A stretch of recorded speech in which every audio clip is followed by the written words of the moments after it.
18th at 1 a.m. 20 video alone did over 1 million views and gained so much attention because of the simple fact that one of the last things Woo Biddy did before being shot was pull out his phone, recording the man about to kill him, saying, "We on live." The panic clear as day in his voice, as 6 shots can be heard before the video cuts out. Go ahead, bro. Bro, go ahead and walk. Woo Biddy was estimated to have been shot a total of 15 times, suffering gunshot wounds to the chest and head. Days later, police would release surveillance video of Woo Biddy being tracked, leading up to his final moments.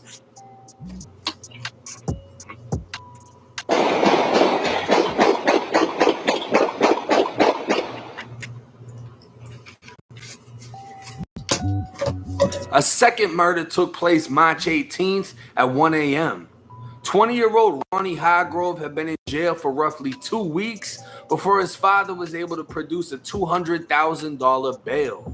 Ronnie was released around 1 a.m. from the jail facility, and as part of standard procedure, was transported by prison staff directly across the street to a bus stop.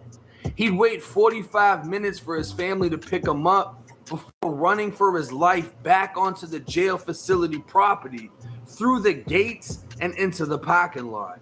The parking arm at the gate was raised at the time without a guard present, and a vehicle was able to chase after Ronnie onto the jail property before 10 gunshots erupted, leaving the 20-year-old dead on the pavement. None of the jail staff were present to witness the shooting, and reports say they only heard the gunfire. April 28th, 2021, Philly police would announce a killer in not only both of these homicides, but a total of 4 murders occurring between Christmas Eve of last year to March 18th. 16-year-old Amin Hurst has been charged with gunning down Woo Biddy on Instagram Live. And on March 11th, a quadruple shooting took place in which 24-year-old Naquan Smith and 16-year-old Tamir Brown were shot repeatedly, both dying later. The 2 other victims were 19-year-olds and left in critical condition. 7 days later, Amin would gun down Ronnie Hargrove outside of the jail facility. Investigators believing that this murder was just a mistaken identity. 2 days later, Amin Hurst would be arrested for the murder of Woo Biddy, and in the following months, connected and charged with a total of 4 murders. Now, in my opinion, for a 16-year-old to be hit with 4 murders, I can almost guarantee he's killed more than 4 people. This isn't something that is normal for a 16-year-old to have 4 bodies. You know what I mean? Like, you're really working on a fucking graveyard. You're taking shit out. I highly fucking doubt that he's just a kid from a certain neighborhood that was going at it with people.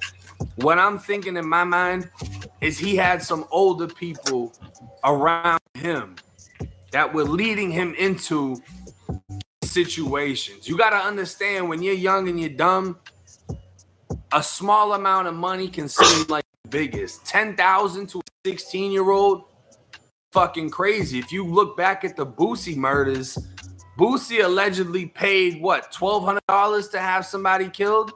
And he had fucking Milo Mike, 16, 17, allegedly go and put in work. You know what I mean? There's a lot of young guns in every inner city. I know people that'll go for less, that are willing to kill shit, but it's usually someone older than them that's able to actually get them to do so. It all comes down to who you're around. Who is your influence?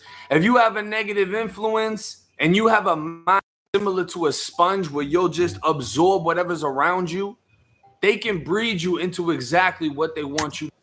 All right, 1090 I hear you, my boy, but golly.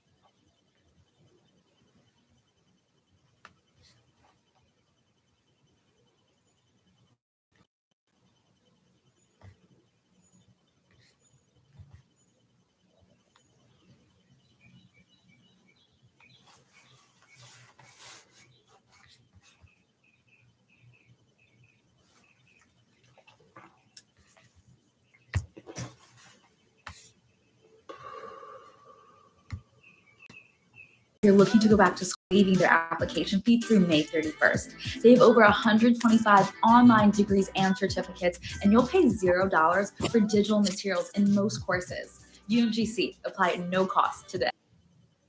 And lay dead for over 12 hours. September 26, 2021, 6 people in 3 weeks. Friday, November 5th, 2021, agents within the FBI's Violent Crimes Task Force boarded a train in Kansas City on the way to St. Louis. They conducted surveillance on a man as he sat, oblivious to the operation set against him. But he may have sensed something as he exited the train at the first stop in Independence, Missouri, 8 stops away from his destination. He'd exit the train only to board a bus when agents made their move. With multiple rounds of deadly force ready to be applied, federal agents were able to take the man into custody without resistance, and a pat-down search would produce a .40 caliber Smith & Wesson pistol. The suspected serial killer was now under arrest and identified as Perez Reed, a 25-year-old. In the days that followed, press conferences would reveal the string of violence and death that followed Perez like a shadow. September 12, 2021, it was just after 9 p.m. as a man stood at a bus stop in St. Louis County. He never saw it coming. He just heard the deafening gunshots as bullets pierced his back. A man had snuck up behind him at the bus stop, firing into his body multiple times. He was critical, but survived and left permanently disabled. Multiple .40 Smith & Wesson shell casings were found left at the scene. The very next day, at almost the very same time, it was 9:24 at night when St. Louis police responded to a shot spotter alert after 2 gunshots were detected. Arriving on scene, they'd find a 16-year-old runaway girl named Marnay Haynes, pronouncing her dead. She'd been shot in the arm and head, and 2 SIG-stamped .40 Smith & Wesson shell casings were found left at the scene. 3 days later, 10:23 at night, a woman was standing behind a home on Adelaide Ave in St. Louis when she was shot in the face.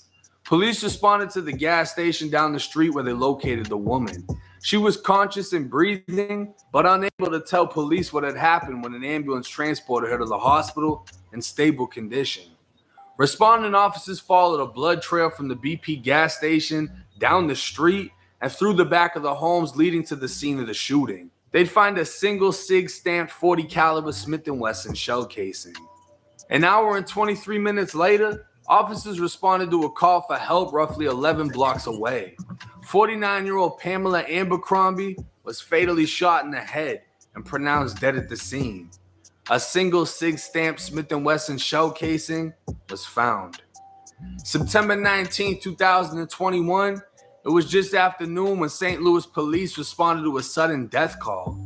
A 24-year-old lay dead in a vacant lot was identified as Carrie Ross. Further investigation revealed the night before, officers received a shot spotter alert for 2 gunshots, but a victim wasn't discovered at the time.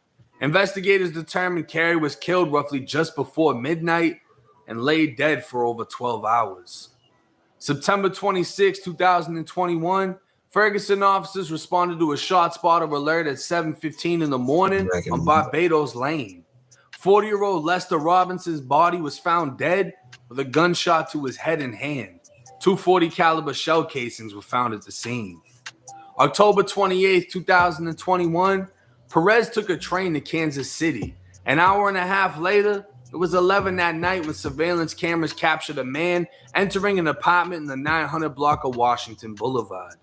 The apartment belonged to Damon Irvin, who held the door as the man entered. The man could be seen leaving 7 hours later, alone. The next day, at the same apartment building, 25-year-old Rudasia Farrow entered her apartment just before 7 p.m. with a man who presented a Missouri driver's license to security to enter the building. They were both captured on surveillance video, and a crescent moon tattoo could be seen on the forehead of the masked hooded man.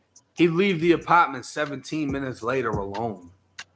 It was November 1st when officers would find 35-year-old Damon Irving dead in his apartment from gunshots. Family called officers for a welfare check after they were unable to make contact, and surveillance video from 4 days prior would show Damon holding the door for a man. That was the last time Damon was seen alive. The next day in the same apartment building, police would arrive after a call for a naked woman found in an apartment. 25-year-old Rudasia was found with gunshot wounds to her head and upper back, and her phone and wallet missing from the apartment. The video of her entering the building with the man with the crescent moon tattoo was the last time she was seen alive. Investigators searched booking reports for inmates with a crescent moon forehead tattoo, discovering the mugshot of Perez Reed. Comparing it to the video, they'd now identified the man who was the last person seen with 2 homicide victims in the same building. After Perez was arrested, the .40 caliber pistol he'd been carrying went through a series of ballistic tests, matching the shell casings left at the scene of 6 murders and 2 non-fatal shootings. His cell phone records revealed that he'd been in contact with Rudasia before her death, communicating with her roughly 652 times between October 5th and October 29th. Speaking with Perez in an interview room, he claimed he found the gun in Jennings, Missouri, taking it with him to Kansas City. He confirmed the phone number used to purchase the train ticket was his, confirming his communication with one of the victims. He further admitted to showing security his Missouri driver's license before entering Rudasia's apartment, who he claimed he would buy drugs from. He'd also deny hurting anyone before the interview was terminated. Because he traveled to Kansas City, Kansas from St. Louis, Missouri after a string of murders, with the weapon matching the shell casings from the murders, and was seen entering an apartment an hour and a half after stepping off the train, it's believed the same weapon was used in the death of Devin and Rudasia because of the limited time Perez had to find a gun after arriving in Kansas City, and because he was found possessing the same weapon connected to Missouri. The federal government used this as evidence to find probable cause to charge Perez Reed with transporting a firearm in interstate commerce with the intent to commit a felony. While it's believed Perez is the sole shooter in 6 murders and 2 non-fatal shootings, he's only been charged with 2 first-degree murders and 1 attempt at this time, along with other state charges. Speaking with Perez's family, his aunt, who knew him as JoJo, described him as a good person, but explosive when mad. He was 20 years old when he'd set a garage on fire with gasoline after no one would give him money. Her and her mother escaped through a window, and JoJo was arrested for arson. The case would later be dropped after family refused to testify against him, and his aunt would say he suffers a mental illness, refusing to take an antipsychotic drug he'd been prescribed. He'd heard voices in his head since he was a boy, and these voices, they told him to do things to people. Friends who grew up with JoJo described him as a good person, even going as far as claiming someone had spiked him, getting him hooked on a drug that forever changed him. One man was serving county time while JoJo was in jail for arson, describing seeing JoJo in solitary confinement and refusing to eat for 33 days straight. It got to a point where jail staff wouldn't even offer him food. He claimed staff were trying to poison him, and he passed out during the day from fatigue. Now at 26 years old, JoJo faces the possibility of death if convicted of first-degree murder in Missouri, and may possibly face additional murder and attempted murder charges. Now, you know, anytime the feds get involved, the evidence is usually concrete, and they're only charging him with carrying a gun across state lines with the intent to commit a felony. But the feds and other law enforcement agencies were able to piece together all of these murders. And I mean, in every single murder, it's the same thing. The same fucking ammo was left at the scene, the shell casings. Not only that, but it was just similar random shootings, back-to-back shootings. And then the most concrete evidence would be the video surveillance of him, where they're able to see him in one, see his tattoo in another. They identified him. They have a connection between him and one of the victims. The victim was the drug dealer. It seems like it's over with. And it's sad because if it's true, someone spiked him and a drug altered his state of mind, I wouldn't doubt it. It's a reality that actually happens, and you see people like that in prison